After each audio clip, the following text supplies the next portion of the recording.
All right, we'll go ahead and call the Local Government Small Business Assistance Advisory Group to order.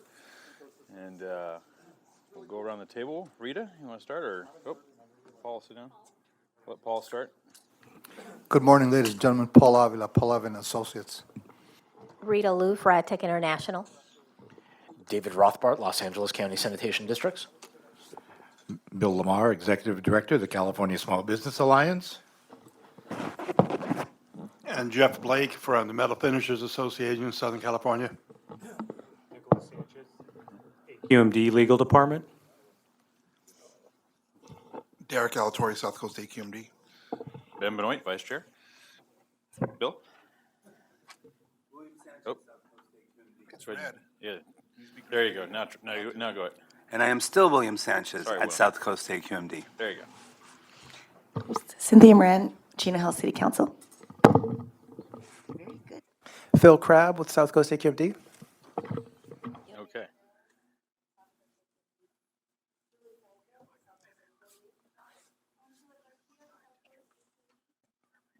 All right. First item on the agenda is the meeting minutes from September 9th. Anyone have any questions on the minutes? Not seeing any cards or hands. Anyone want to make a motion? I make a motion to accept the minutes as printed. Second. Any opposed? All right, so moved. And we'll go into the review of follow-up action items. Derek?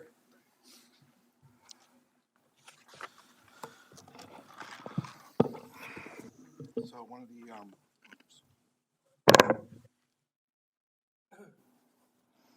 So the first action item was it was asked that Connie Day provide a copy of the previous presentation to LGSBA, and we sent copies of the AB 1318 mitigation fee fund update.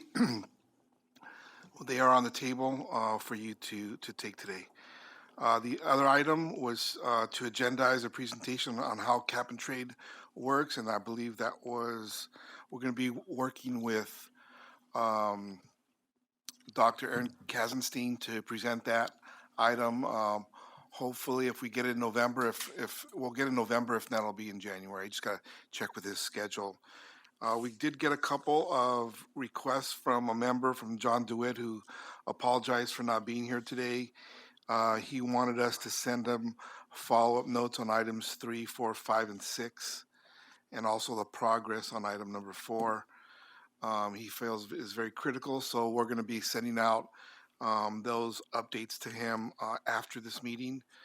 And then additionally, he had another email request that he want to know how AQMP is going to impact if it's going to impact any permit delays, and do we have an estimated time for the permitting program. So we'll be getting back to him on those 2 requests, and that's it. Okay. Any other questions on that, anyone?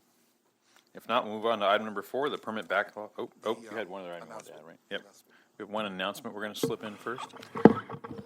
Hi, good morning, everyone. My name is Daniela Arellano. I'm a Senior Public Information Specialist in the and I'm just here to make a quick announcement about the conference we have on Thursday.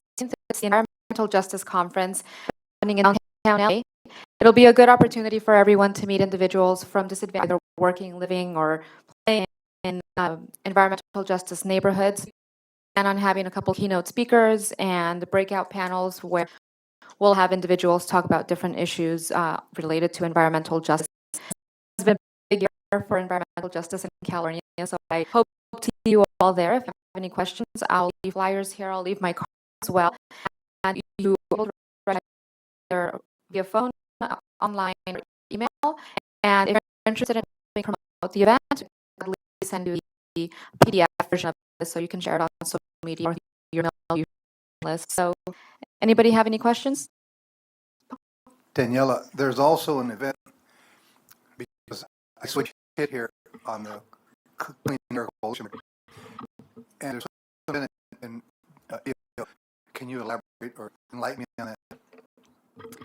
So on October 26th, we're also having a partner event. The Environmental Justice Community Partnership is a program that was initiated in 2015 as a way to solidify the relationships that we have with environmental and stakeholders. So on October 26th, we're recognizing the individuals who do environmental justice work out there. So we're inviting justice, and it'll be a lunch. It's free to the public, free parking, translation. It'll be at the Jackalope branch in Indio, and I'm happy to down flyers as well. Great.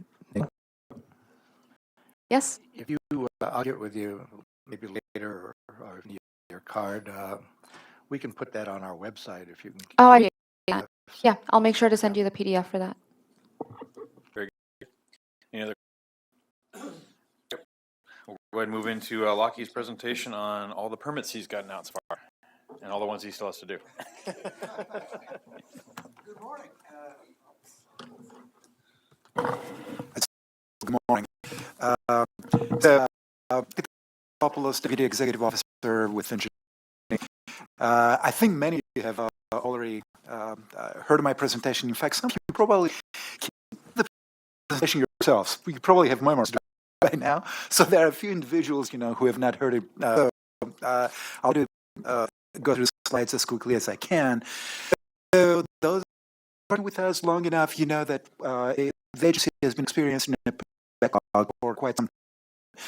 Approximately 3 months ago, I was assigned to the Engineering Permitting Division, and I was tasked with the pleasant assignment to get rid of the backlog that we have been nursing for the last, 30 years.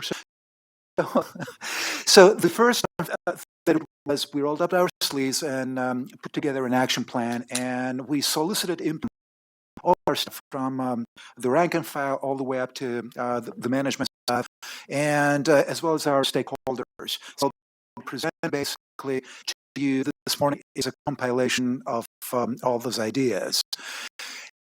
The objectives behind our action was to backlog sure that the manner. I want to improve our service and transparency, and there's a lot of room for improvement there. Keep the environment whole, so not advocating any shortcut to the environment. So, approximately 3 months ago, when we started, we communicated our board. There are roughly 300 open permits that are sitting in our house, so to speak, and this particular chart gives you the different buckets where those are. So this is quite revealing, and as what needs to be done, but it doesn't give you all the directions. So we're still looking at the different angles because there is a variety of permits that are issued. And this particular slide summarizes that information. It looks at the number of permits to operate and all the variations that so, and the main purpose was to look at our sitting and determine what of it truly reflects backlog in applications versus reflects our working inventory. And then, of course, we're able to decide between 50-50. Yes. Is it just because it's a that people come in, they're mad at the world because they have to pay this, and so they confront the agency that causes the backlog, and also it's the same people there 20 years and then they retired, and that was that. What? Because usually they're pretty efficient as far as permits go. Well, to hear a lot of people who agree with your assessment.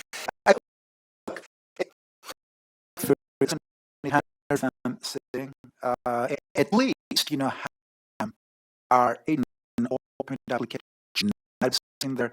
Well, it tells you something. I mean, obviously, the ones that are on the green side, they are pretty happy, but the ones that they are on the upper pie, they're pretty happy with that. And I'll get in some of the reasons that contributes to the reason. Okay.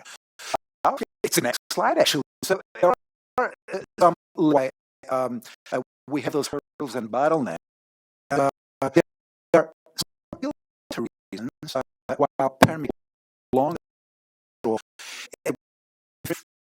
control over changing. For instance, technically a permit is supposed to process within days. But if permit triggers HRA modeling, if it's a multi-year refinery type project, it's quite likely that it will take a lot longer. And as I said, maybe there's have much in those regulatory programs. There are a number of areas that we can improve. For instance, the nursing that you refer to is one of the culprits. The computer is fairly old and needs to be updated.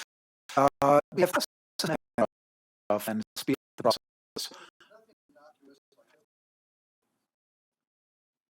This thing in the permit on Form 1. Right. Form 1 dated 2010. And the computer 101, it takes it's a weird thing like that. Those type of things we can take care of, and we should be taken care of at the front end of processing. But there are a lot of other issues that we have to keep moving forward. So, first, it was something very important to communicate also to our stakeholders. Okay, how big is this we are to solve? So, last year we received approximately 6,000 applications, and we processed 700 per. We had approximately 80 engineers working on this, so it roughly translates to 100 per engineer per year. I mean, that's our regular activity. So if you look at our open 73, the one in red is the pure backlog. Get triple 700. We have to improve by more than 50%. If, for example, we want to solve this problem in 1 year, for 2 years, we have to improve our efficiency and our capacity more than 25%. So they're pretty daunting tasks. But if we want to resolve time, these are the type of targets that we need to be shooting towards. The action plan put yes. Thank you. Before you from that slide, and I made these comments at the permit. I wanted to bring attention to 1,000 apps that are coming in, and this is where I think a rule and was until March. It wasn't November, then December. Now it's March.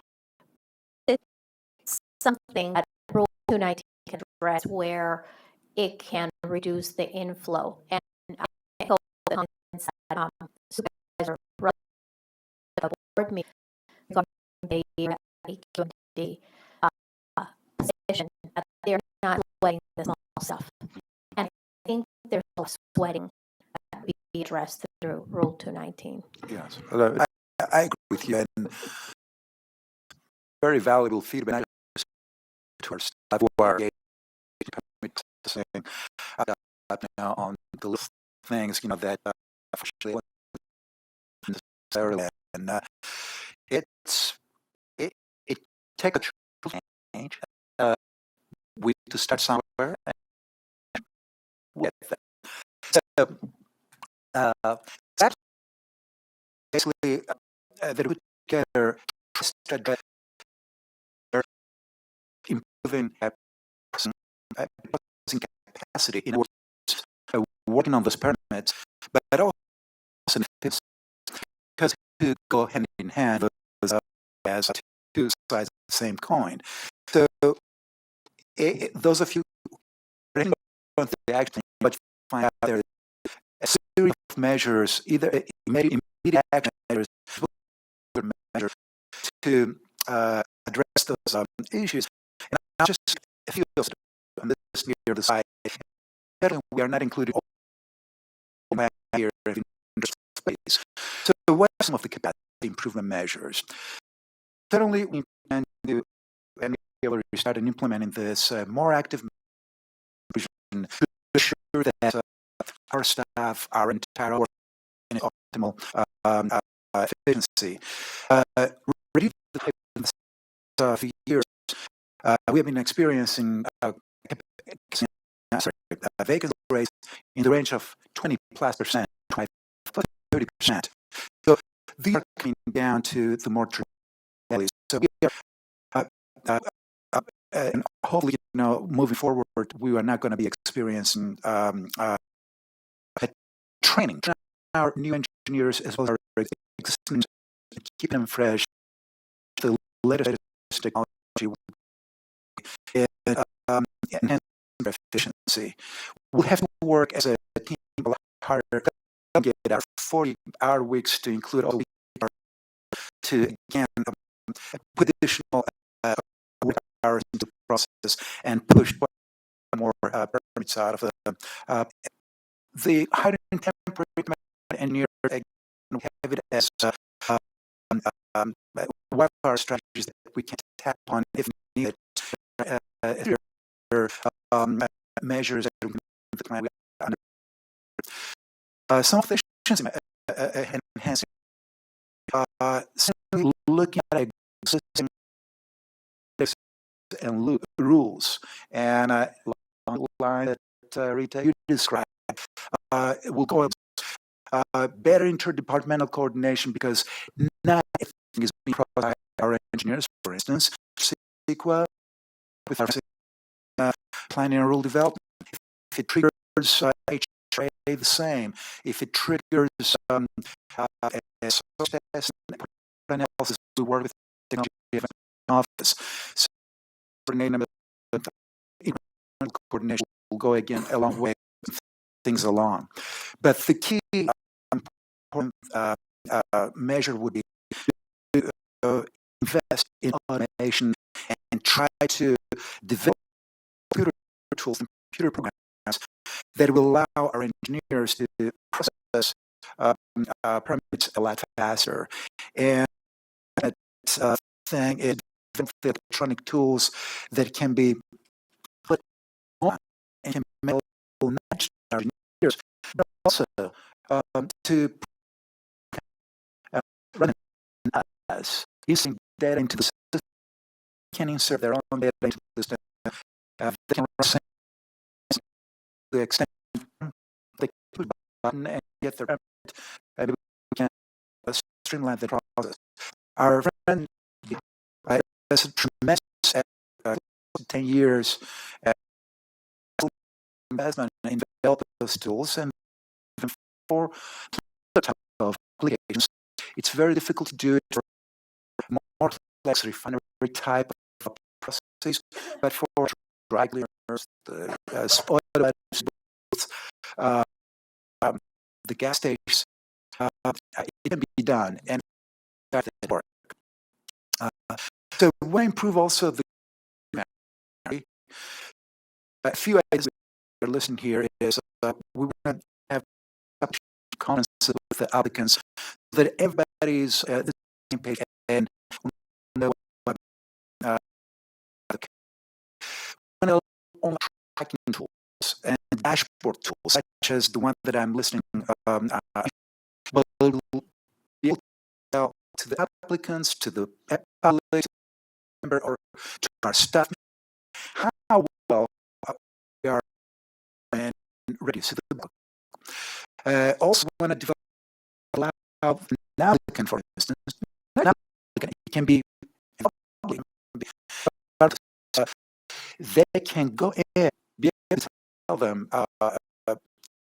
it is because right now when the application gets edited to us that is working it is they don't know anything else. We want to be able tool that will tell them where exactly the permit is and how to process it. Simpler uh, applications, I think, use are powerful around as far as handholding an applicant who doesn't know or is unfamiliar with the process here.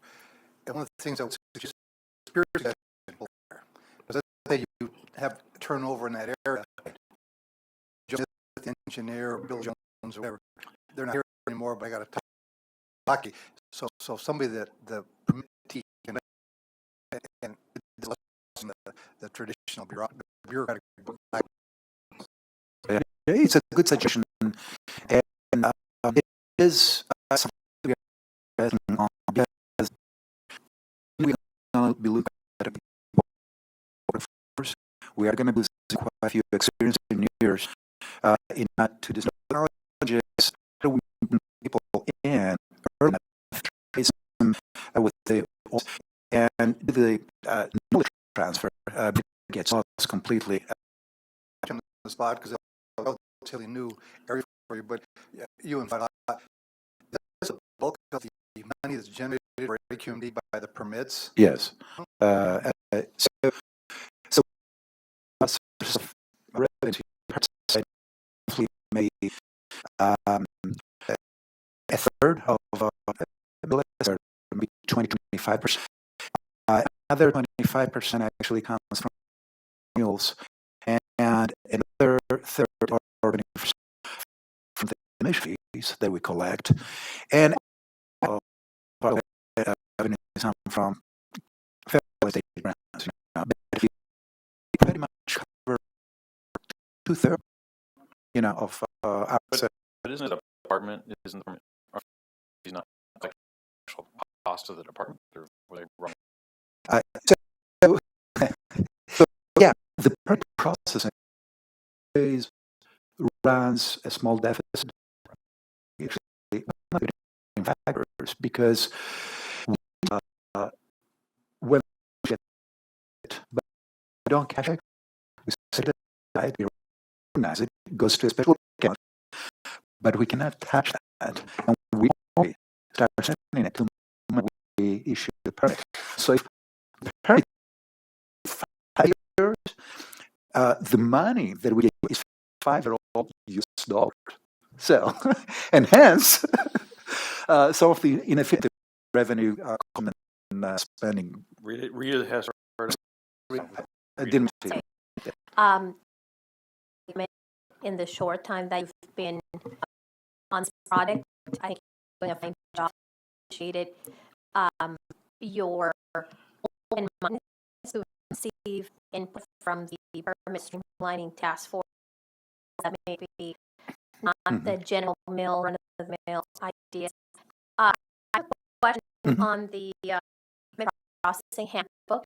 Yes. I think that will also include the engineering that you part of the policy making of the engineering. Yeah, good question. Good question. And my memory to address one of the previous mentioned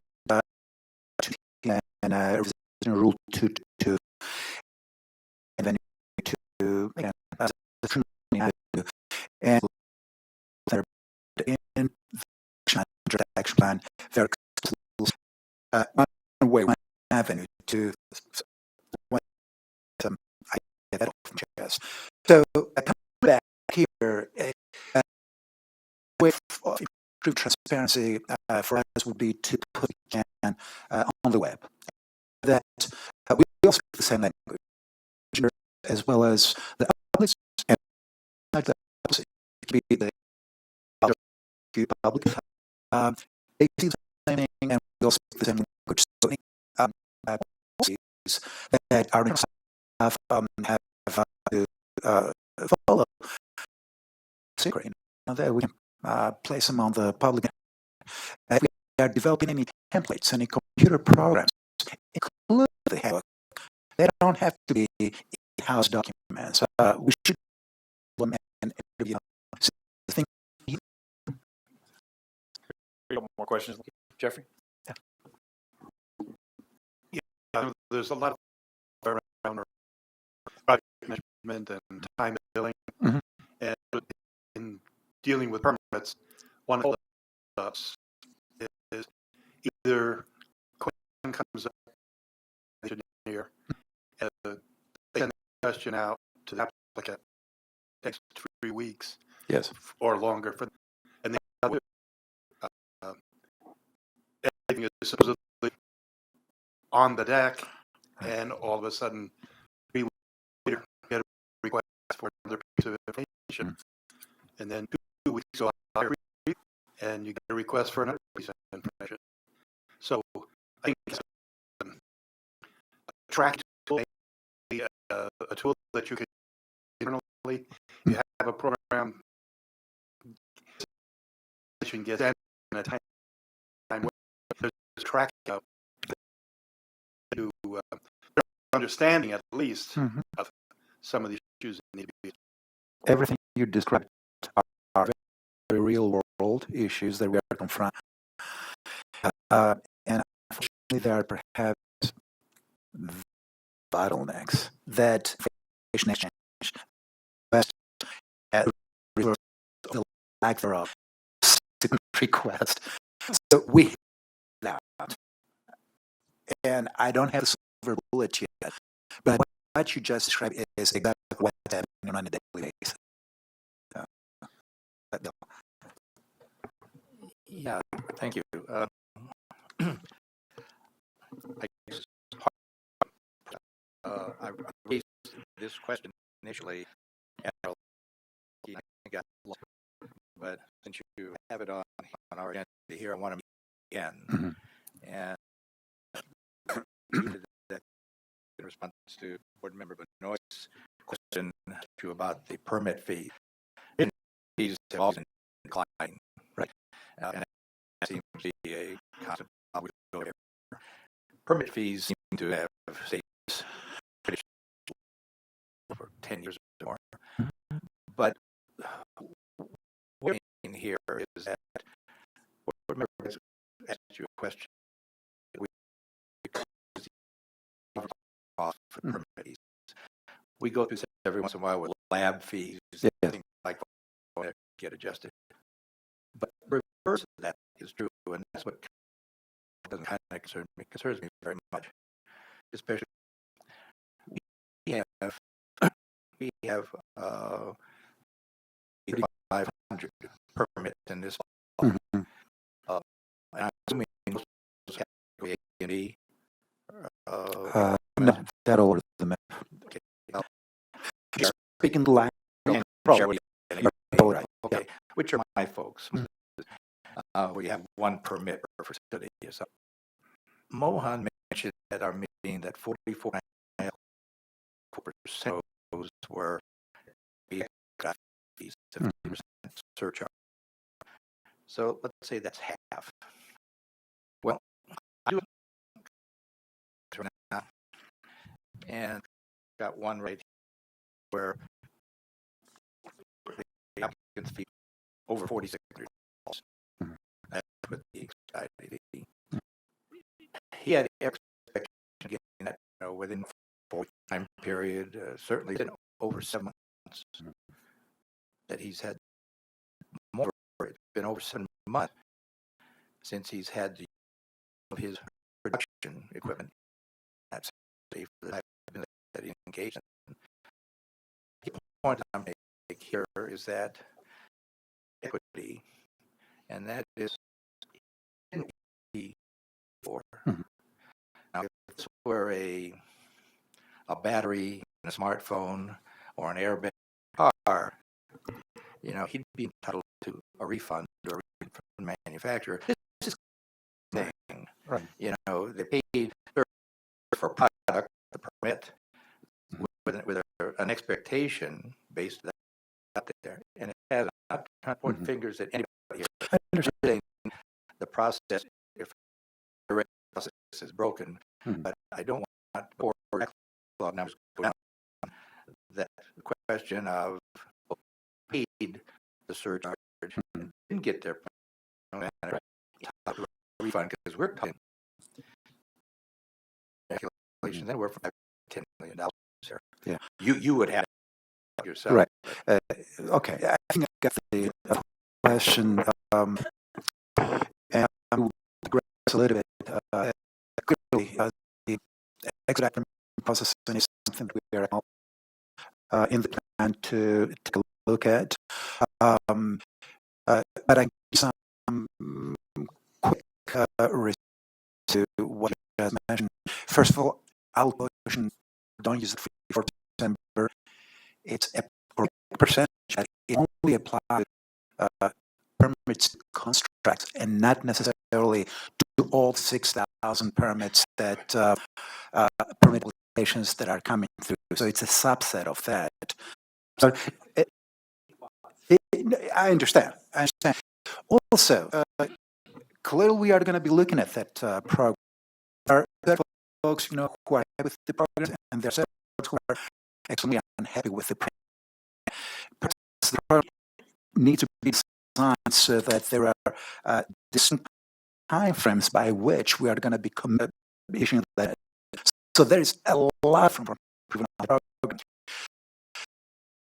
My goal is, and my hope is, as those numbers are coming down, as engineers, we'll start having a lot more time. We don't want to be for those expedited permits. For those folks who expedited permits, we'll be able to set engineers exclusively and get them out of the door. Right now, we are only working during the weekends and not during the week on the video. So, I didn't mean to interrupt you. When you set up, I was part of when we did this, and it was supposed to be exception, yes, not the rule. And if you Carol Coy was yes. And now we're back here again. Mm-hmm. Now, out here in our world, will tell you if you want to permit, even any fee. Right. So here with that, my percent, that's a little good. Yeah.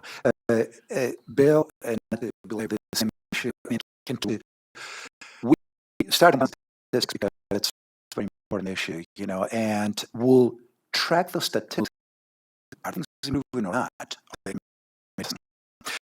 But based on what I've seen, those are at least on smaller guys. For the little guys, the spray booths and the dry cleaners, when you look at 67, some outliers. Okay, including probably what you're hearing from is probably from the outliers. Your there is a tool. If when you look at I think from the time the regulation is we cannot get those permits out within the time frame for that we're the applicant actually is to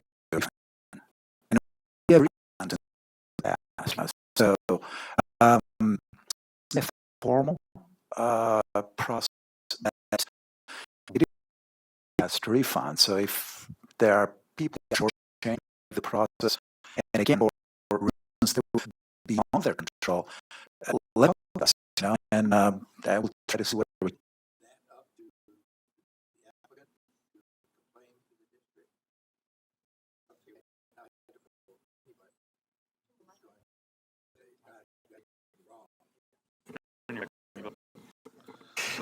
So, I'm lucky if I can just chime in. So, if you don't want to permit by or department, he goes to the public advisor's office, and we work it that way. And I'm not going to be, I want to work with people when we can, and if it's our end, if it's fault is our end, the business owner and Yeah. being happy. That's my goal. That's all well and good. We have ad hoc group meeting. Board member Nelson said it best. We said tremendous fear out there of businesses. Nobody wants to end up and say, look, no, I've got the problem here because they want to draw attention to themselves. Probably not be is to get rid of the problem to start with, and what we are trying to do is the problem. I think it's great.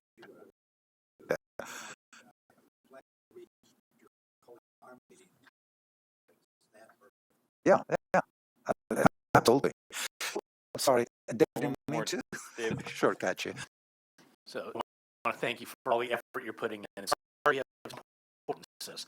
So I think we've talked about this, and I'm racking my brain as far as seeing what the focus is, and where we're going back to what my experiences in districts and my member of SCAP who have experiences, try to help you get the most out of what you have.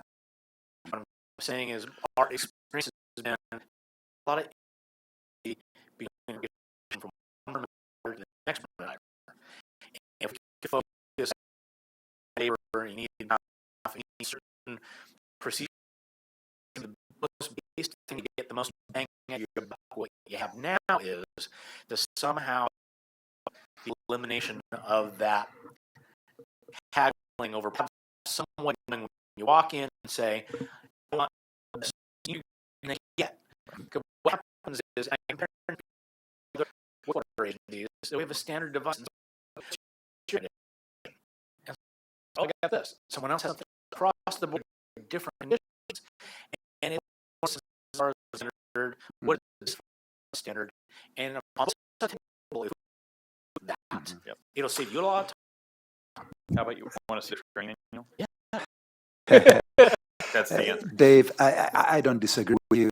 And what we keep emphasizing on the automation and the computers and the computer, if we develop conditions, the computer will conditions automatically standardize. And case by case evaluation, we can't be able to eliminate it for everything, but at least for the ultimate goal. And I agree that's helpful, but maybe in interim, top down saying, hey, we have already, if we're having something that's really not going to reduce emissions, really isn't a big deal, let's just move on. Something basic, just a thought. Okay. So, so definitely work with stakeholders. There are many strategies to plan, so we are going to be having multiple edits, and the offset will be at the highest level at the agency. And those of you who are interested in the plan, you'll see, there are quite a few specifics in terms of milestones in the plan. So look at two I talked about in previous slides. So we looked at our 2-year scenario that's overall efficiency by 2%, eliminate the cog with efficiency. So, and we think it's a doable scenario with the efficiency that he identified with the hands up and rely on business stuff, no new stuff, but harder. Okay, with some overtime during the weekend, that we'll be able to get rid of this backlog within a couple of years. $5.2 million per year for 2. But as I said earlier, it's very important for us to those gains and we're estimating based on the feedback that we get from our area colleagues to approximately $1 per year for 5 years. Then we want to speed up, accelerate this, they're shorter. How about half in 1 year? So that's and what do we take and cost? So in order to accomplish that, in theory, we need to do everything that we have in scenario one. We need to press a lot more engineers. We'll have to hire either engineers themselves, and that causes the cost to trillion in addition to the automation cost that we included in the previous scenario. So you do that in 1 year cost. Unfortunately, because you have to hire a very significant number of temporary staff and you have to train them, close to one per. So that means much gain of time for them to think. So you get very little in return in terms of time for a very high. So the suggestion was to stick with the 2-year effort. That looks a lot more reasonable, and I think that's the from our board. So Lucky, Yes. excuse me, so those really 0.2 to Yes. 17 million. Okay. Yeah, including the automation. Yeah. And the why we split the 2.2 million is in the scenario. We know where our budget is laid out right now. We don't need to develop items. For 1 million for that's something we'll have to factor in into budgets. To conclude, we an action plan that is fully management at school and at global, and we intend to use this as a living document, so going to serve as a roadmap to our internal. And we are calling it a living document because we're going to learn a lot through this experience, and there are going to be new ideas that we're going to feed our stuff from our stakeholders. So we wanted to include them into it. And for as we and the key message here is automation is one of the big items, and we must invest seriously effort in order to gain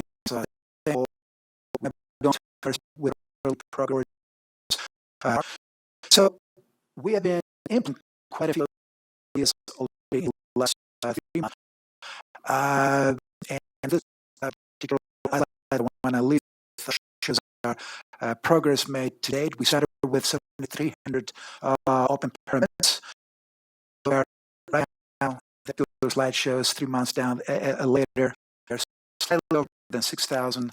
And actually, I was looking at the statistics. We first time since the late 80s, sorry. Okay, so we are making good progress. I'm putting my fingers crossed. It reflects the difference between coming and up and down, depending on that balance. But so far, we are happy with what we are seeing, and it will continue. Lockie, thing one, to put on some Levi's and roll your T-shirt.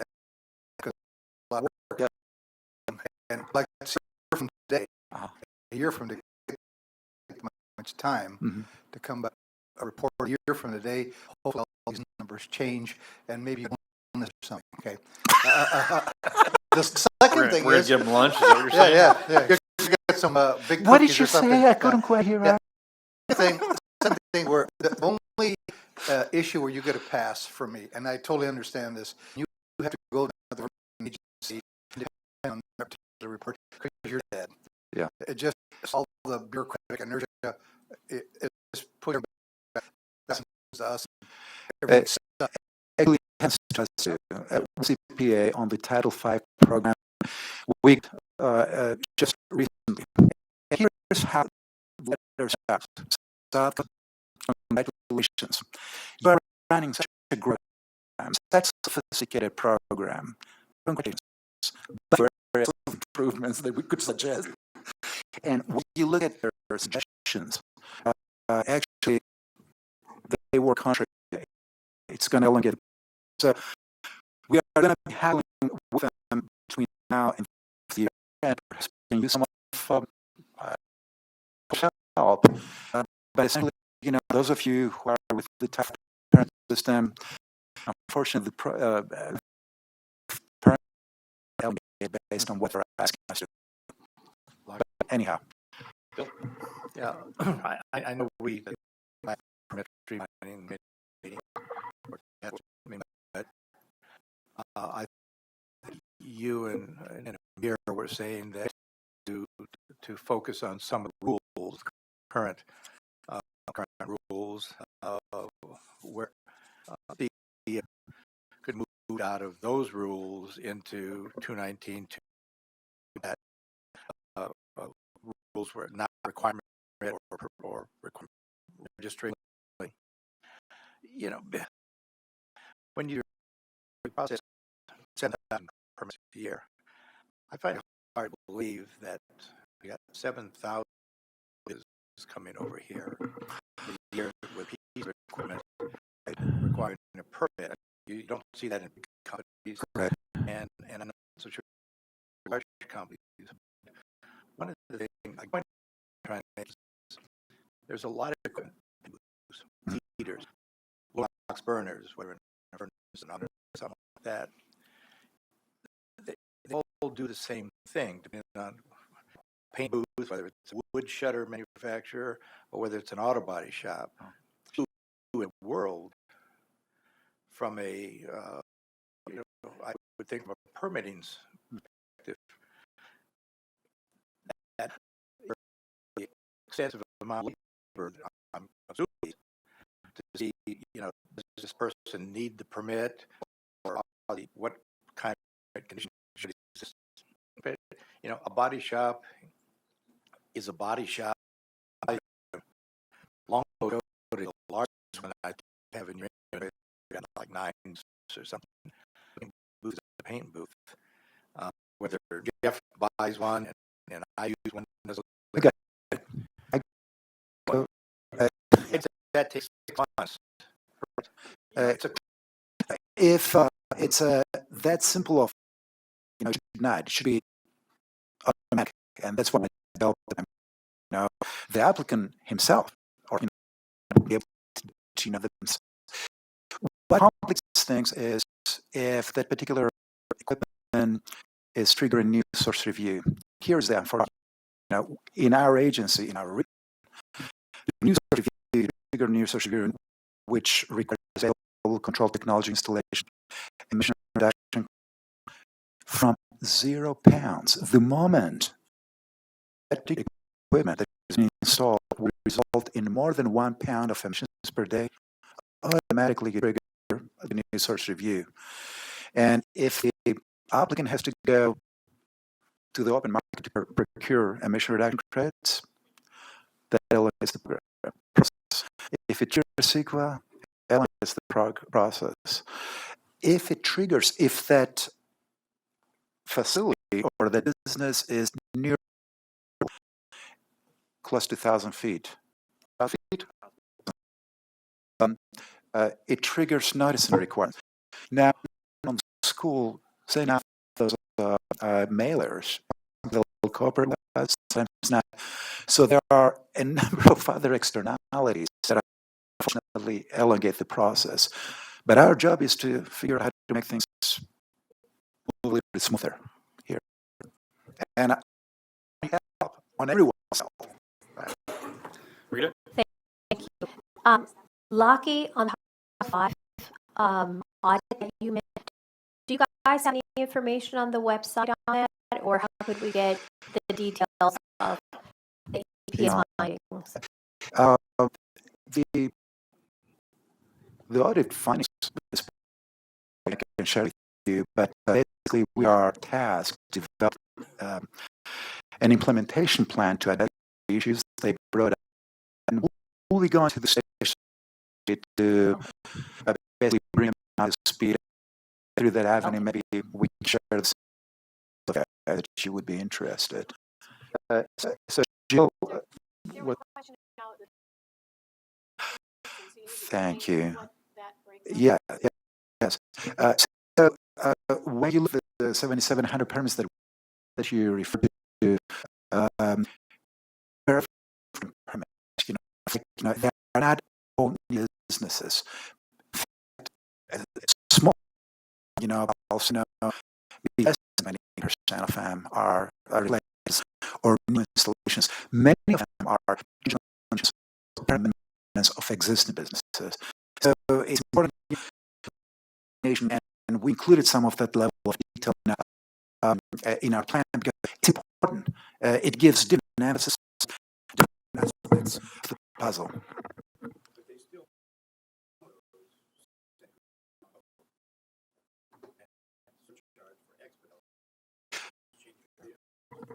Right. Overall, we think it's around 10%. Once you factor all those, the different weights, it's around 10, maybe a little bit over that. So it's 44% of the permit to construct for brand new equipment, but they're only 1/4 total we get. So 44% of 1/4, which translates to, what is it? What is it? 11%. Give an 8, right? And I'm not trying to minimize 11%, and there's a lot of room for improvement. Program. I'm going to acknowledge it. I'm not going to put. All right. Any other questions? Lucky, thank you for the good work. And one of the biggest things, my only other through this back is a huge amount of progress, not a backlog, but then and some assurance they'll have a much faster. We're just a business wants to move. I know when my business is move north to Temecula, and they need this assurance of timeline to get there, and from this agency, they stay in SCAQMD, my area. So anyway, we need to see that progress. And times are changing. We not only reducing the yellows and the green ones, which means things are moving faster even on the green zone. And the there too. Even if at the end of this process, got it down, and maybe the guys in the permanent department can loosen their belts a little bit and calm down, and now they can focus on those new businesses and help us in that economic growth to help back up to the area. It's positive for all of us. So. A very important comment on these laws is focus on the business and also the control equipment, because for the environment. So I think these are two priorities that we have to have very high on our screen. Yeah. Thank you, Lucky. All right. I was in the release of the 26 MP, and Philip. Thank you, Councilman. Thank you, Lucky, for wearing everyone out. This will go very smooth. I think it was our group of questioners over here. They already got their lunch. So I've presented on the AQMP in front of this advisory group before, but this will provide an update, and it follows very closely to what I presented at the board last Friday. But I want to just step back just a little bit, give a little bit of background. I'm not going to go over all the details of what we're trying to achieve in the AQMP and what the challenges are. So, as you all know, we do these AQMPs to meet federal standards and federal requirements for developing these plans. And when we do them, we try to look at all the different pollutants and standards for which we have not yet attained. We do integrated planning so we can have the most efficient path to meet the standards. We don't want to have one strategy for one pollutant and another strategy for another pollutant that are working at cross purposes. So we try do it all in one document, multi-pollutant planning. Even EPA has been promoting this in recent years. So there's actually 5 standards for which we still maintain, 2 PM 2.5 standards and 3 ozone standards. And you can see they all have different attainment years, different classifications, and different SIP submittal dates.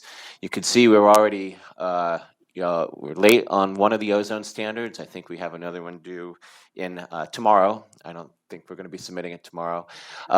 However, the implications of missing some of these dates are not severe. We've been working with EPA and CARB, and we feel if we can get this completed and submitted over the next few months, we'll be fine in terms of timing.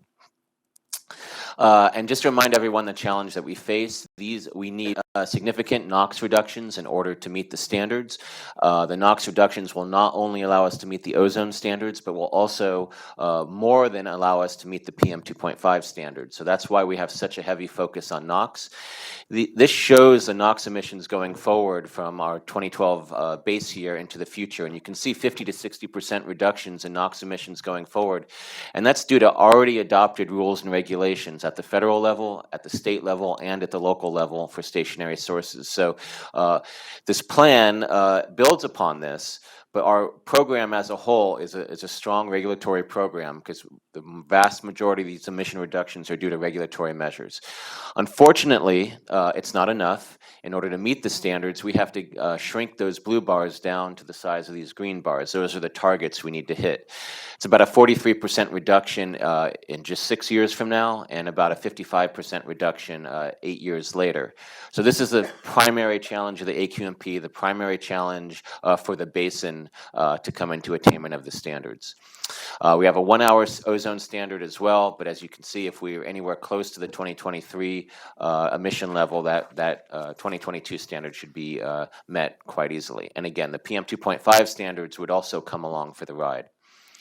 And one of our major challenges is that as a local air quality agency in California, our primary authority lies with the stationary sources, which in 2012 made up only 12% of the NOx emissions, while mobile sources were 88%.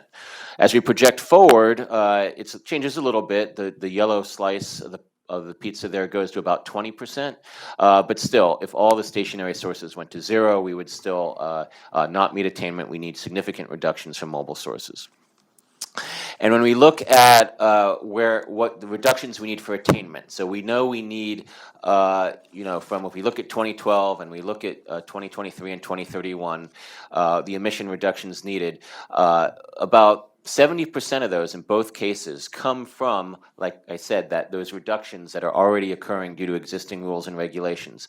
And like every plan that we develop, we build upon that regulatory program with new measures, new regulations, and hopefully new regulations at the state and federal level.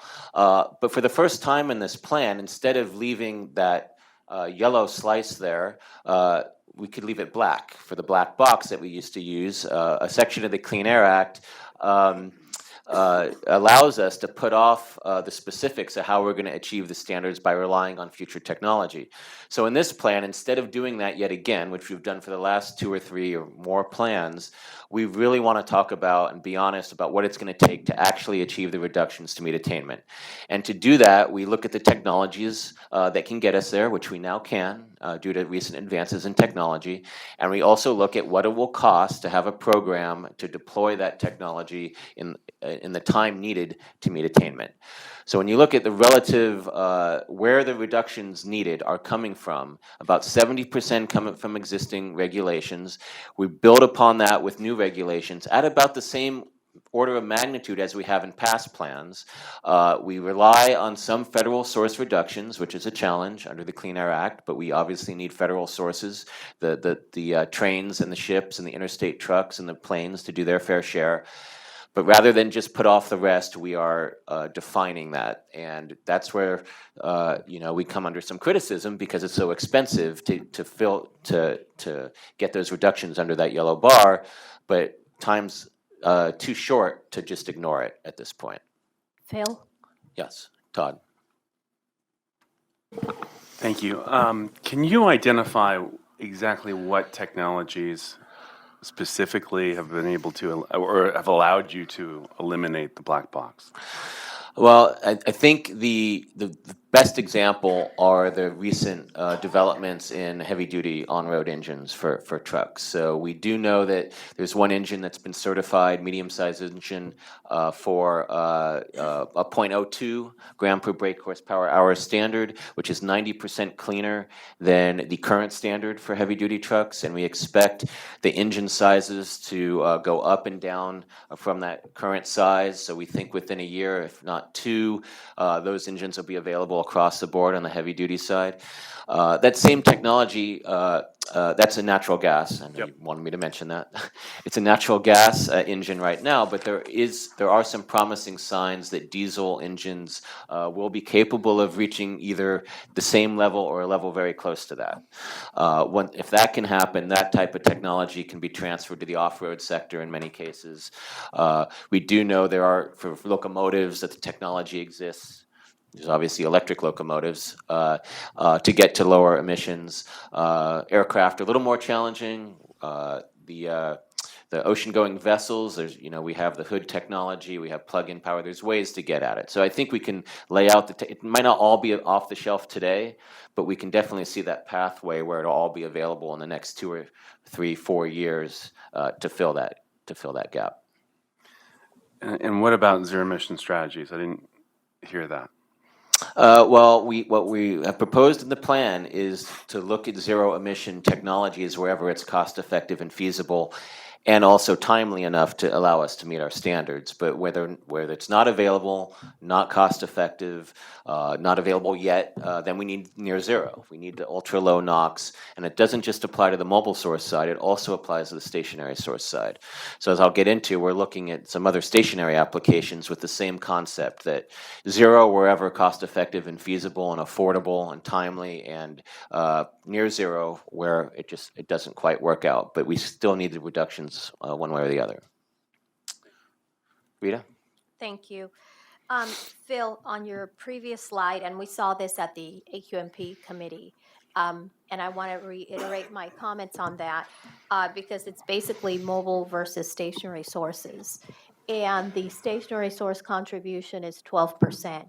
Now, the district has previously stated that even if you were to shut down every single stationary source in the basin, you still would not reach attainment.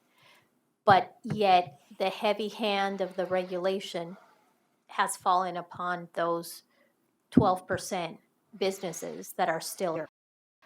So I support the incentives, and in addition to the financial incentives, I think opportunity to look internally at some of the policies that the district is currently implementing, necessarily be a financial to that business directly, but it will be an savings. As an example, the reduction of the permitting, just talking about the culture change. And I think it's in moving this forward, because I think you could get reductions. You're not necessarily mandating them, but you're our members and their end users are reductions all the time. And they, except for the small relief that we get under 290, no real recognition of that. So I'm definitely of the incentives portion of the plan, but in addition to the financial actions that the district could be taking policy, that involves a change in the culture that we've seen in the past. If I can comment on a couple things there, you're absolutely right. 12% is just a small piece, and stationary have at least QMD's regulations. I think if you talk to some mobile source owners, they would say that they haven't left alone either. It just, most of that happens. I'm not saying it one way or the other, but as we go forward, the future reductions on the mobile source side actually outpace future reductions at the stationary source side. I think backwards, we can all argue share, but it really depends on your start date and your end date, and it's over time. Overall, about even if you take a long-term view, the reductions where we can get them, whether it's stationary, whether it's mobile, we can get them. And just something I didn't say previously, it's something I stated on that slide, which if stationary sources were brought to zero, we'd. The other thing that I was thinking about when Lockheed was presented on permit streamlining, now having been doing rules for 7 years now, get quite complex, and there's been for that in the rulemaking. But I would favor, if there are rule amendments that are revisions of rules now that lead to maybe minimal emission reduction, lead to issues in the permitting process. Put those provisions in the permits. We could go back and look at rules to see if there's in there that are just not doing what we thought they were going to do, not leading reductions, and maybe there's a few things we could do there that would make the permit engine a lot easier. Because essentially what they're doing is trying to. It's a big effort, but I think there will be things that can make out of the process that Aki is going through. B219, but it may be individual that need to be looked at again. David? The fair share, and I've kind of asked this in different ways. I keep getting stuck as far as, like Rita said, all the stationaries have a problem. So South Coast is responsible for putting together the SCAQMD. It's going to go up to CARB. They're the ones that have to do the heavy to get to attainment. When they don't, when they don't, how is that on the South Coast legally the ultimate resolution of this? Are you posturing such that you're not putting in the bag? That's really what I think the bottom line is going to be here. Is there that thought process of this is going to end up in court and we're setting a precedent for how South Coast is going to have to deal with it? Because you don't have the authority to do what needs to be done. So how's that all play out? Or are you thinking about that? Not just this plan and previous plans, and we're open to suggestions, but it's if there's no alternative than to rely on those with the authority to get the reductions that we need. Now, I'll talk about how in those areas, and we can touch on that. But at the end of the day, it's committing to the emission reductions necessary to reach attainment. We're on the hook for what we propose, but the vast majority of the emissions that are being committed to are being committed to at the state level. Now, how EPA deals with their share is a much more complicated issue, and if we don't have a approval plan, they can't approve, then and implements it very quickly. Now, what does that mean? They're talked about in the past are very draconian, like no drive days for certain types of vehicles. What they would do on stationary sources, I don't know. It tends not to be the primary area of expertise, but get worked out through that process. We end up with a SIP that somebody did not meet that or a state. Yeah, it'll happen. If it happens. That's why the incentives are important, because I think we can avoid a lot of those complicated issues from the funding. David, one area you can look at is that came down and met with a month ago. Their area is sort of there. They've got to that point where they can't pull more levers. They feel like they're at that point. So that's somewhere to sort of watch and see how that plays out. And it's something I brought up at least when Barry was around, as far as the same boat as San Joaquin, should we be teaming up with them? Because it's the same problem. And it wasn't really received by staff in a positive fashion. It seems like you have the same problem. Why don't we find some way to progress on the same problem? And it seems like it's a regulatory and the Clean Air Act changed and things like that you could work together. Oh, it's interesting you say that, because what was it about maybe 2 weeks ago? 2 weeks ago, we went meeting with San Joaquin, positive governing board members. We had and we talked about strategies. So we're going to look at it from a strategic standpoint, working together to help fix our problems, our mutual problems, because they're mutual problems. But the things that they're looking at, which we're not totally in favor of the Clean Air Act. So once you open that up, I think there's a lot of this could happen. And there may not even be any, depending on, be support for it, at least in one house. So, but we have done that already. Sort of, we're at wait and see on Ben, and Phil, and Lucky, I didn't ask Lucky, but Ben, perhaps you can Yes, answer you this for did. me. You asked him quite a few, Paul. Well, not enough. Okay, I didn't ask him enough. Okay, and you mentioned business ABC. That's what it is. That has a permit here, and what Rita elaborated on. And let's say there is a significant reduction, and what is the incentive? Let's say the permit, pick a number, like whatever. Is there a portion amount of incentive if the business comes under that? It reduce that cost. There, I just don't know. The permit costs are directly proportional to the amount of time it takes to permit, So the short answer is probably going to be no. But one gets to it, since it is an air pollution control, perhaps these are the type of application that are. So rather than going to the bottom of the pile, maybe they should be going to the top of the pile, so at least they get. And you do have the small business exemption or This percent, correct? Yeah. Can I just add one thing real quick to that? Sorry. The other incentive that can come for permitted equipment is if you can switch to something that doesn't require a permit. So something in 222, 19, or if it's truly zero emitting, if it's electric, switch from kind of a diesel or gas that doesn't require a permit. So there's that incentive as well. Bill? Yeah, I don't want to. Phil, you were mentioning the nightmare that EP might entail. Loss of transportation funds, that driverless days. In fact, I'd love a special debate driverless days. That might be whole.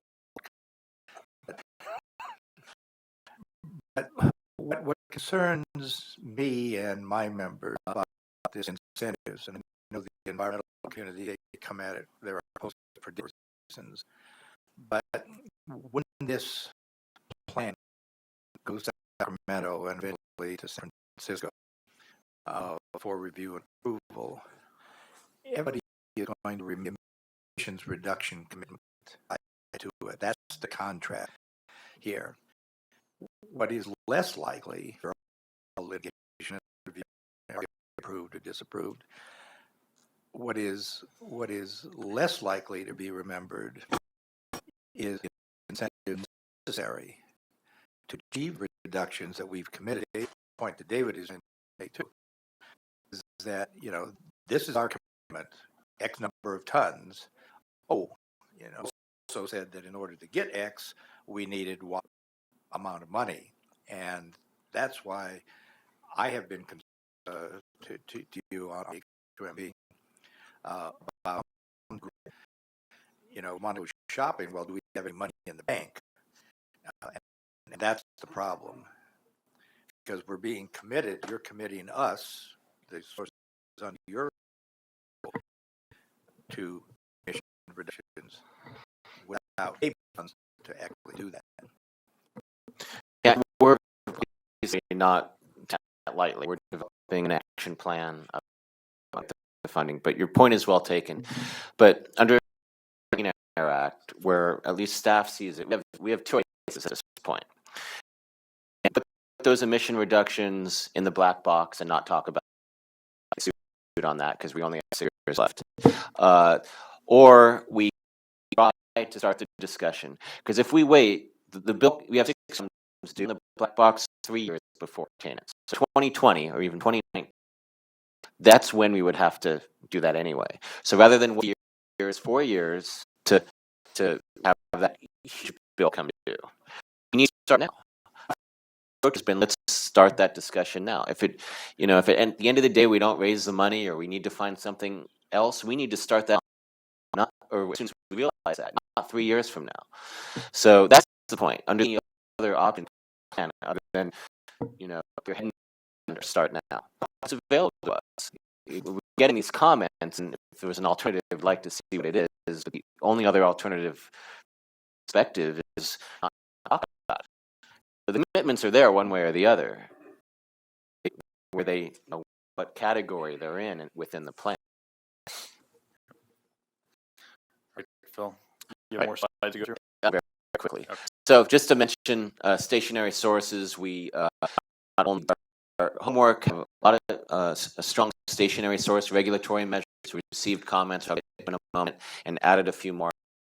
Again, on the mobile source side, we are getting lots of comments that we should use our full authority on the mobile source side, which comes under our authority, and when is authority. And we are still taking an approach that want to work with the affected industries to see how we can collaboratively achieve that going forward. To the SIP year as respectively, and however, if those collaborative efforts aren't yielding results, we have to move to regulations. It will also depend on how far CARB gets along in their regulations. So all these facility-based measures are intended to do is help implement for further deployment. But again, when you add up the money, we've talked about the money, it does come still to about $14 billion a year over about a 15-year period, roughly about $1 billion a year. And as I mentioned, we're working on an action plan and some options for where, how, and actions that would help raise such a large amount of money. Todd?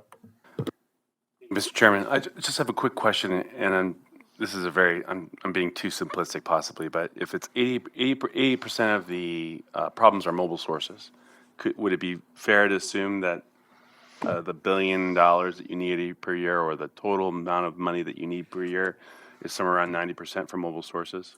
Is that how the estimate? I mean, is it more or less? Where it's raised or how it's spent? How much you need?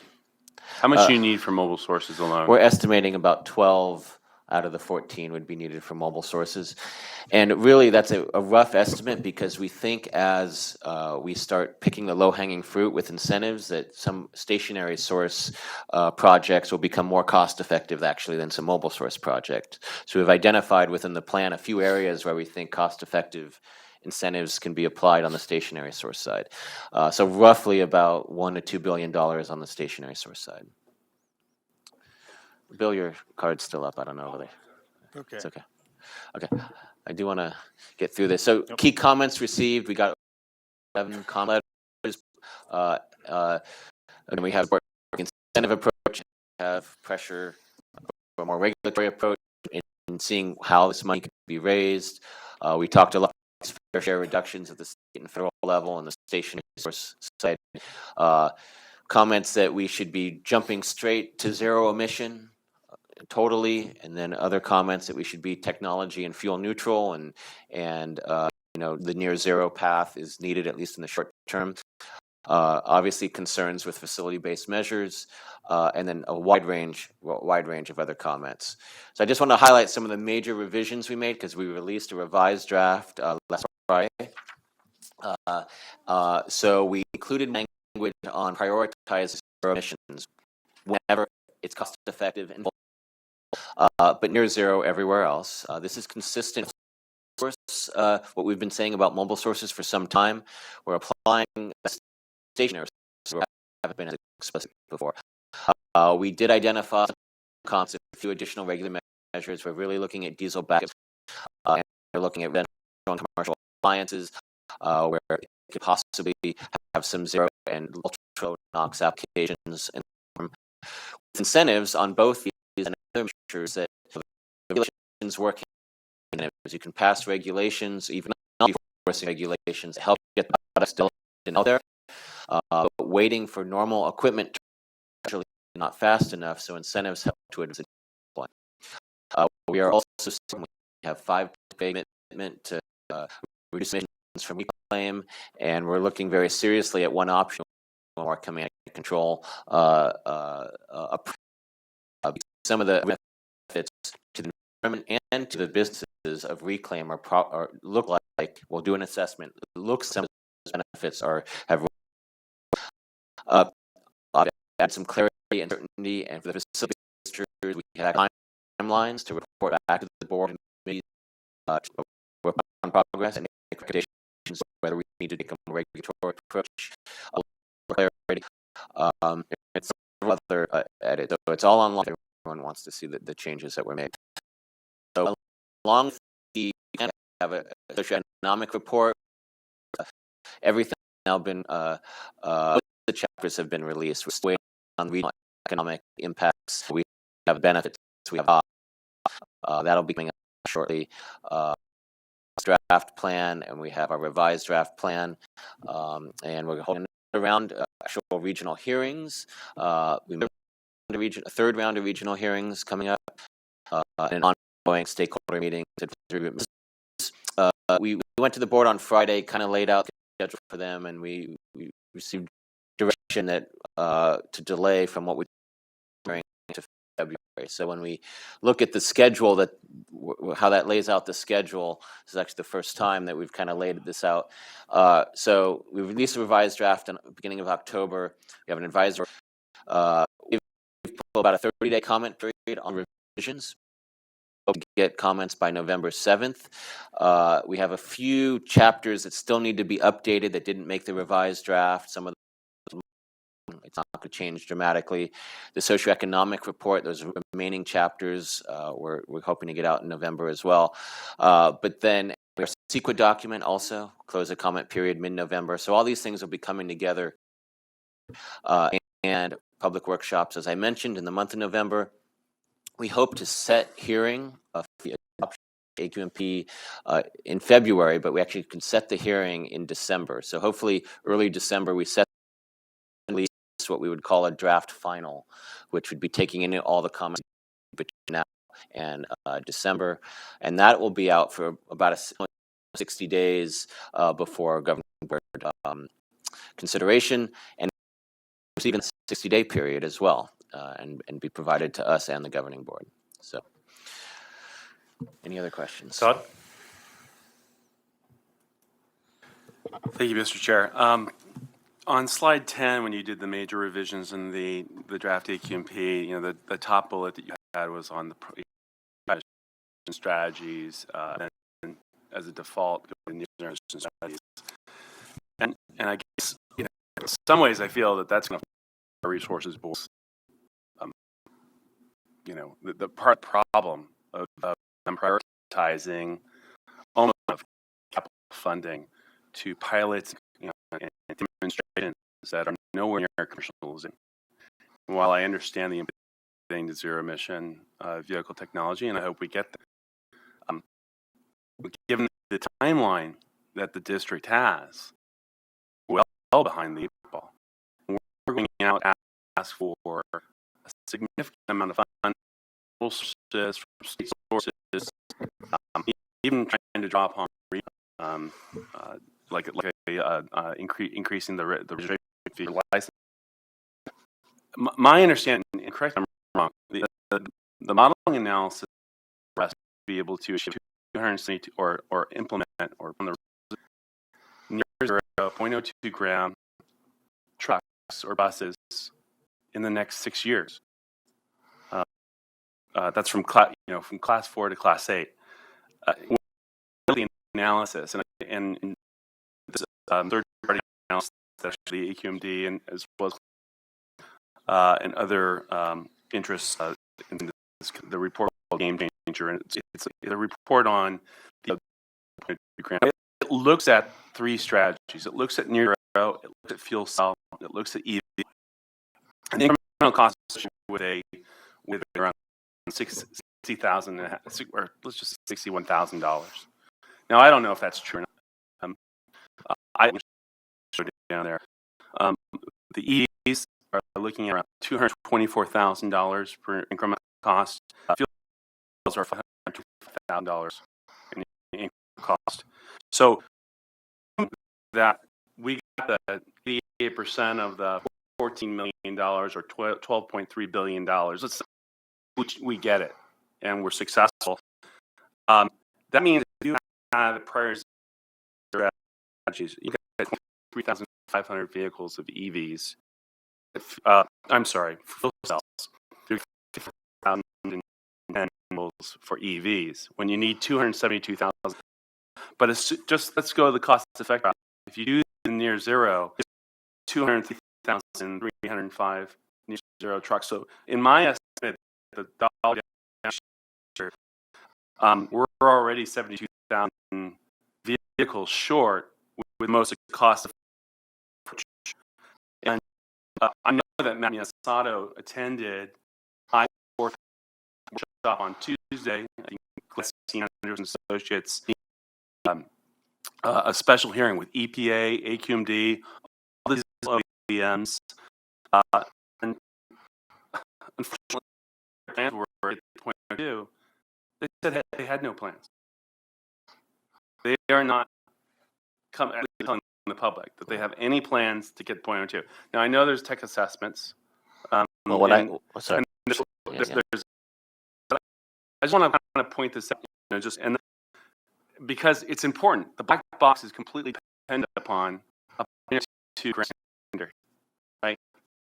We have a black box now, and so when our resources board goes for or that goes before their board, this AB 613 was approved. Members of the legislature stood up, including the budget chair, Phil Ting, said we want commercial projects out of $150 million are going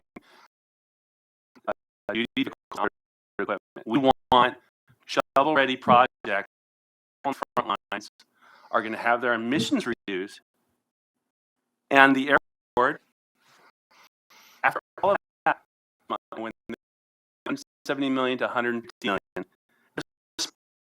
they got a little maintain the strategy, pilot, demonstration. Let me restate this. $19 million of the $150 million is going towards these pilot and $23 million. Just $23 million of that amount, 7% of the funds, I think maybe it's 15%, is going to go to near zero emission the strategies that. And so I just have to scratch my head when you do the math. Assume they can go ahead. This is assuming these vehicles demonstration pilot. You would get, and we may not get cap and trade funds for another 4 years. 522, 222 fuel cells, either or. Okay, so that's either or, and 1,045. My question is, are you guys concerned? Because I'm concerned. I'm concerned that we are spending on dream technology that sounds really great. Get really excited, a lot of us just get passionate about it. But when it comes down, you guys are going to be a burden because guess what? You're the only ones left. And I just have to, what are we doing?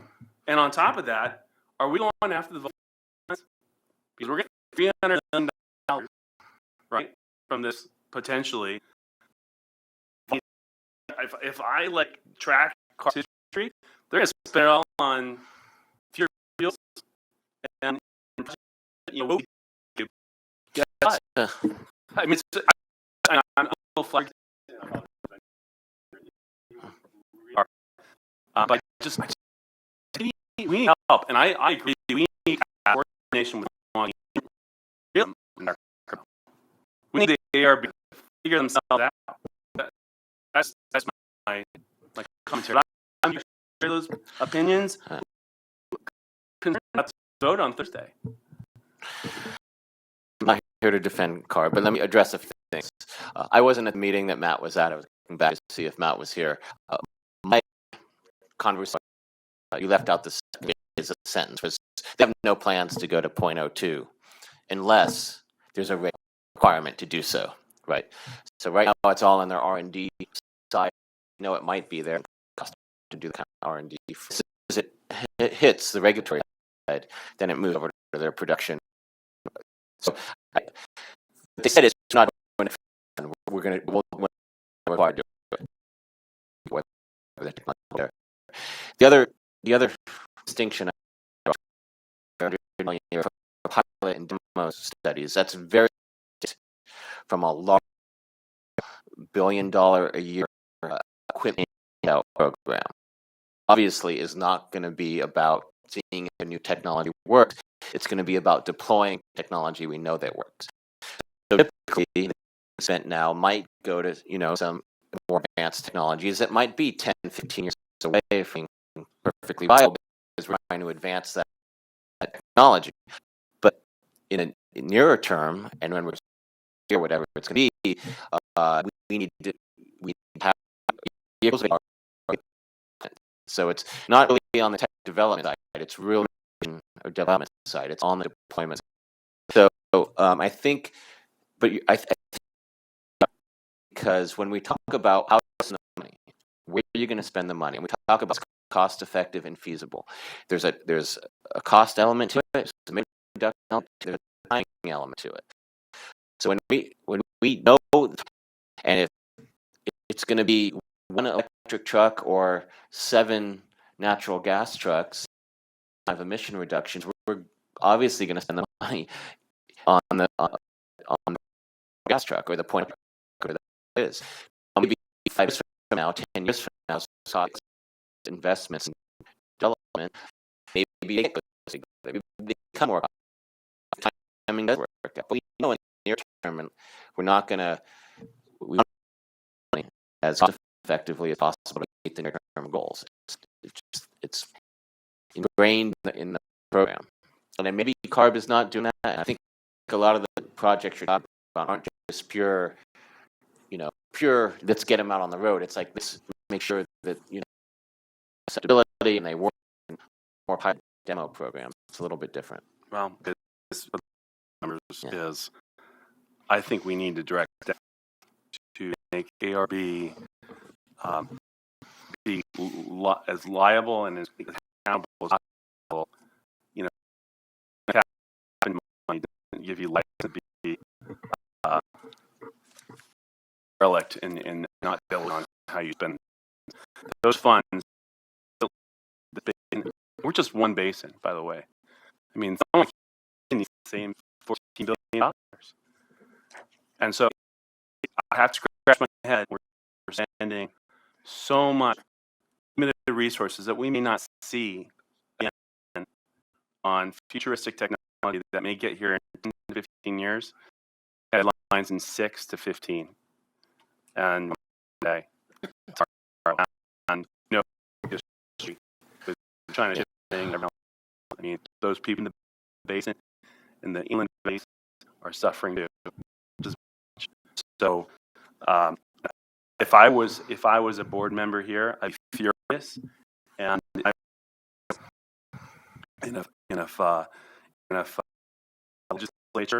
legislator representing this area, I would be furious. And I think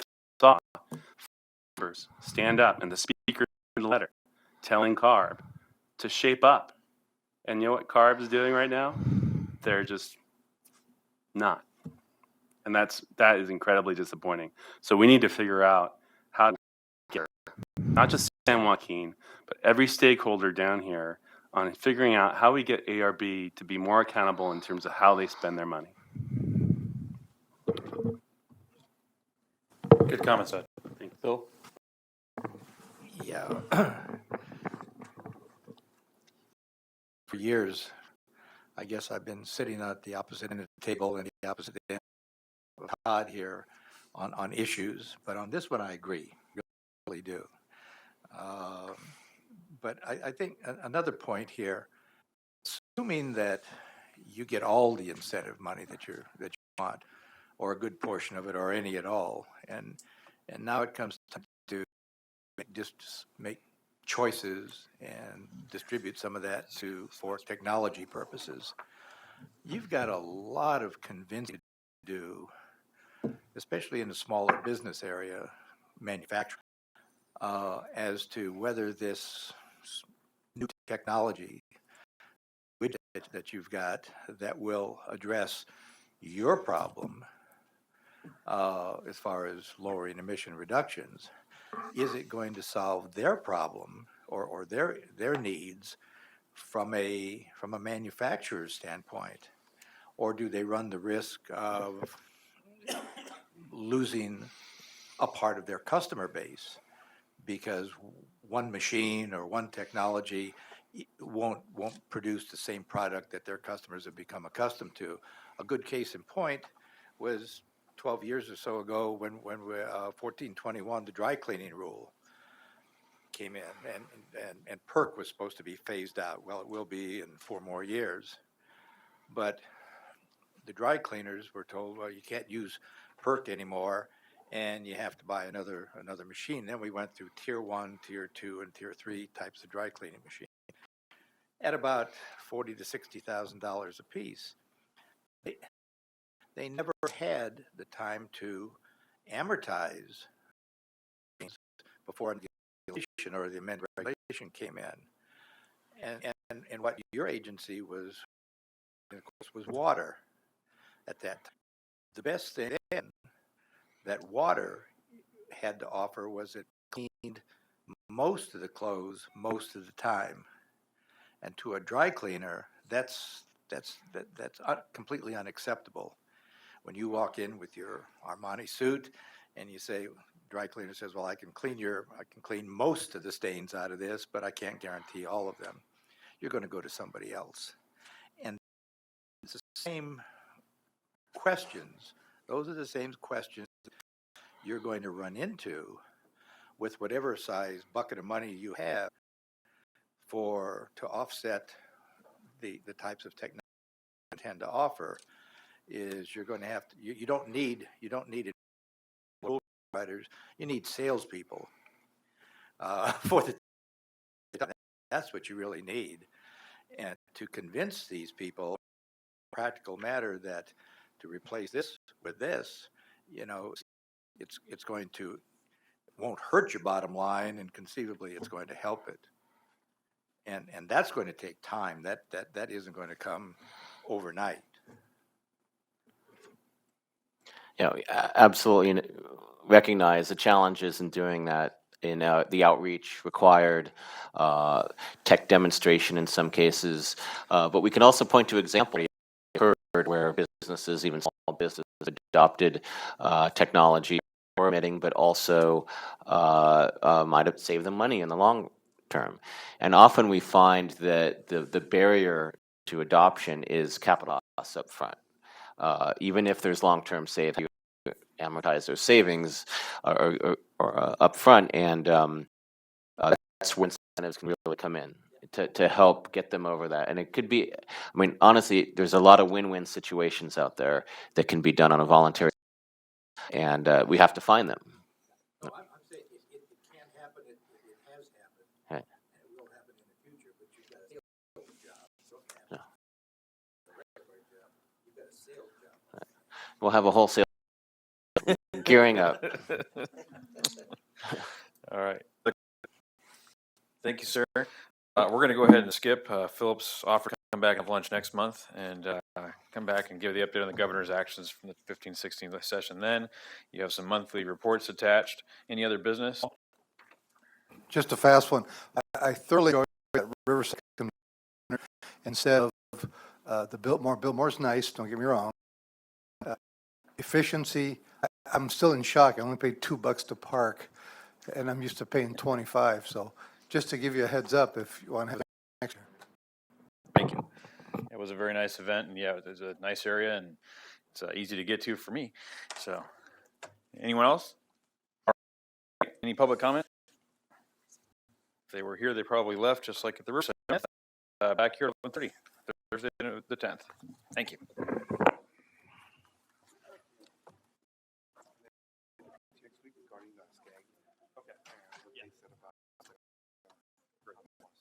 Thanks.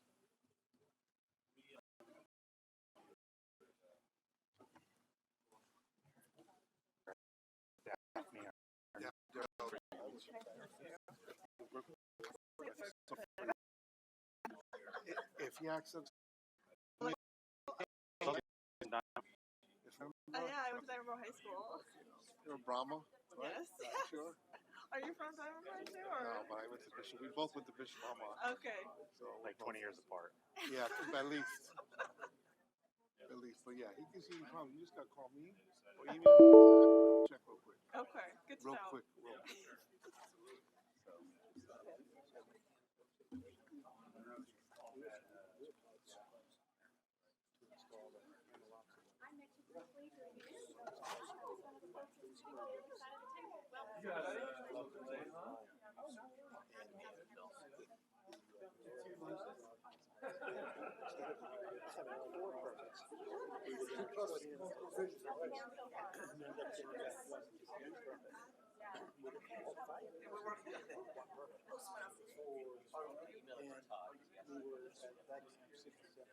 Thank you so much. Thank you.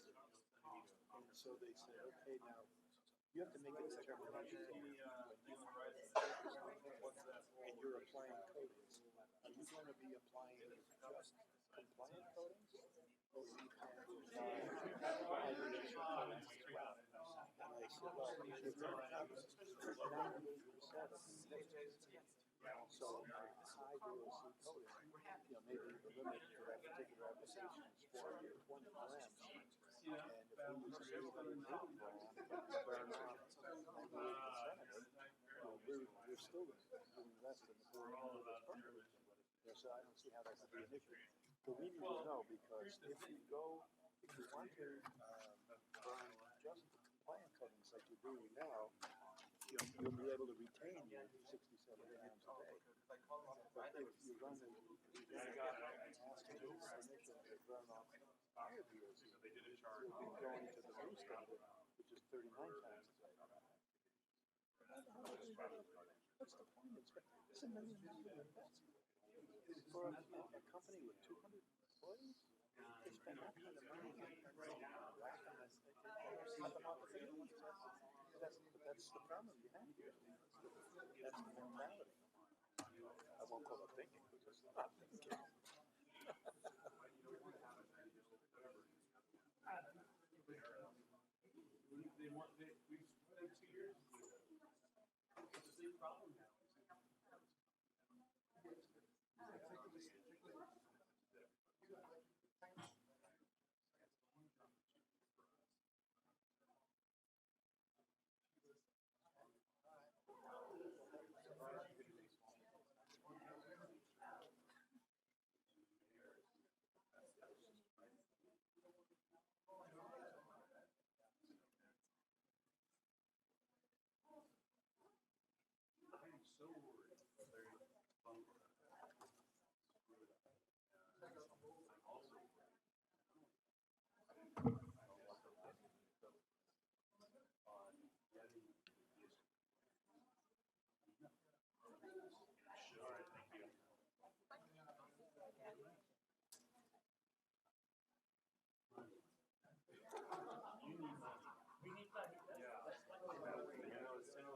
peer review coordinator. So that's what a lot of what the pension has become very confusing and frustrating. So like you're saying, that's right.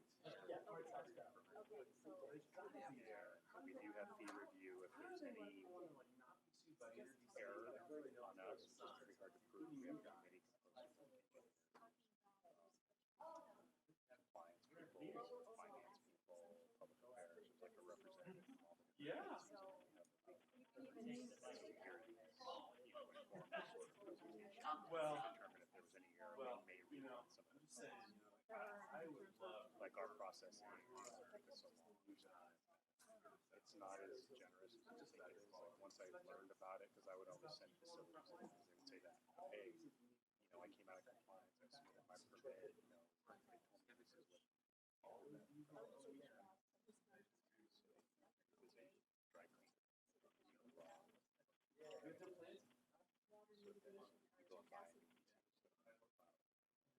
Wrong. Yeah, you like force them to regulation.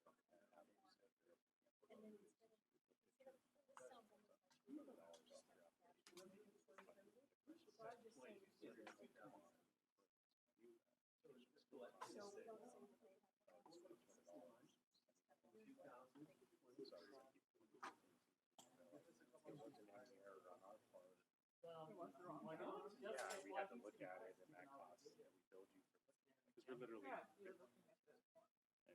Or net, sorry. So it's like I learned my lesson of like percentage. Differently, I'll later like go through that energy. First, better, no, getting any better. Well, 0.01 programs was good. Well, we're saying programs. I've heard demonstration. You don't want. They can actually get what they're saying. Some leeway, yeah.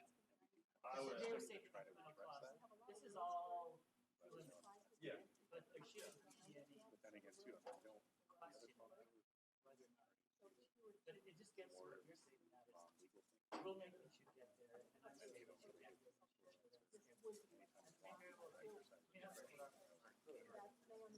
Sometimes you think like we have good discretion. Justin Cronin, try to, yeah, just getting so that some parity was better and have better perception. It's ludicrous. Let's spend all this money on it. So yeah, make sure you tell, by the way, Vanessa or Patty to get you one of these. So you'll probably get the latest and greatest, because it's like once you get it, it kind of starts timing out. Oh, okay. But it'll have all your like parliamentary procedure, governing board procedure. Good talking to you. Thank you. Really appreciate it. So, you can. So I understand that there was concern about some of the board members in the past about the utility or the effectiveness of the board retreat, especially when it was for 2 days and then it was nights, whether it was Palm Springs or Newport. Yeah, so I was thinking maybe not doing like a 2-day event. I think it's helpful if we did like maybe one afternoon where we could talk about like the strategic goals of each of them, and then also sort of talk about what we're doing on finance. Just sort of lay out. So I kind of wanted to get your sense. I appreciate it.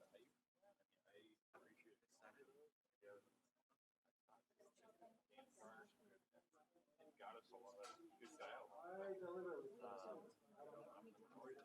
Well, I wouldn't say that you're the minority. I just wanted to because I want to send an email out to the board and basically ask them, hey, is this something that you'd be willing to consider? And I don't want to send it out if it was shut.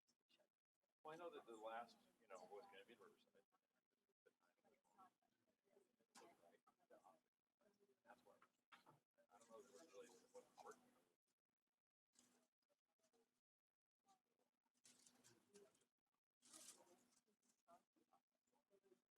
Right. Everything else is going on, and what we're going to do in Riverside. Right. Yeah, but maybe like a day. Yeah, a day, definitely. I think a full day would be worthwhile, absolutely. Okay. And, optional, if someone wants to stay the night, Riverside. Maybe you can plan it. We could all go to it's in Cove Florence, so people can go there. It's good to have them rested. As opposed to them driving in first thing in the morning, Right. wherever we're at. Right. Whether that's so I don't know. And it's good to have board too. Board. Yeah. Good setting. That's how I felt. But No, I appreciate that. I'm going to talk to Mike and Kelly and see if we can put something together. Yeah. Like get some. He was the one that said you make sure you talk to he was saying he doesn't talk to the supervisor, but we're Supervisor Nelson in particular were not very happy with the retreat concept. Yeah. So I was hoping to catch both of you.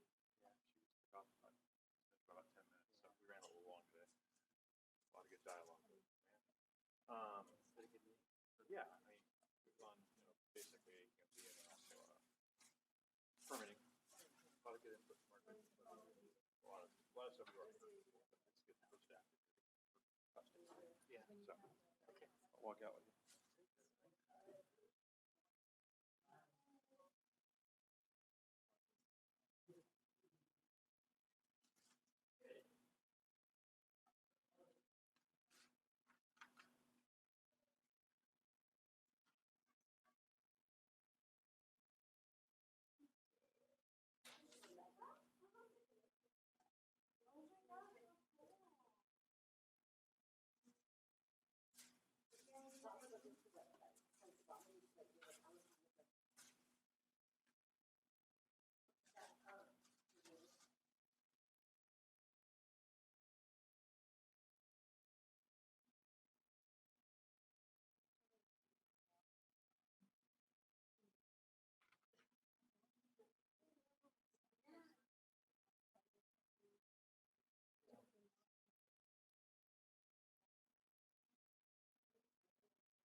tussling with that.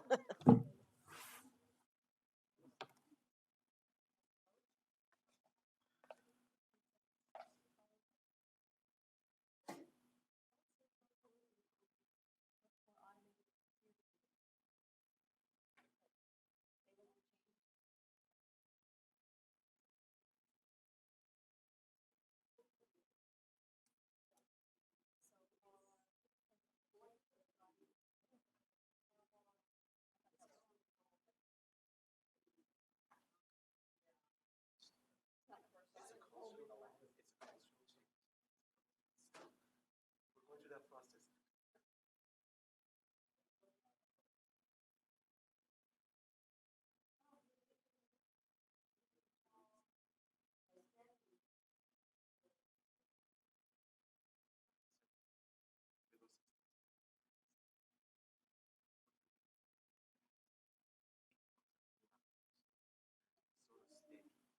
That's going to kick in, and then they're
Excuse me. When we'll tell them, that we are going to be limiting their vacation time. Maybe we should talk about that. He's trying to talk me out of it. Well, let's see how it goes. Well, I mean, we need to make a decision. Very clear. Because some people already asked being rejected. There's a reason why I'm hesitating, all right? But I'm concerned. Yeah, December will get this close. We're going to get it. We're not going to see.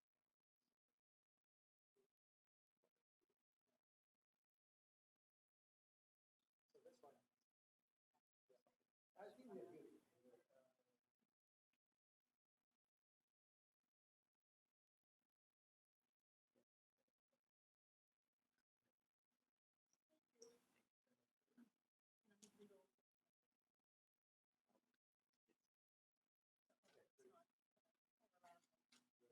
Thank you for bringing that down. It's probably sitting there waiting for me, but God fate given me what I had. It might have got lost. Yeah. Thank you for doing. Oh, of course, of course, of course. Thanks for doing that. And that's going to be a very lively discussion. So does the community? There's nothing else. But I'm wondering if the Maureen Moss of the world know that we're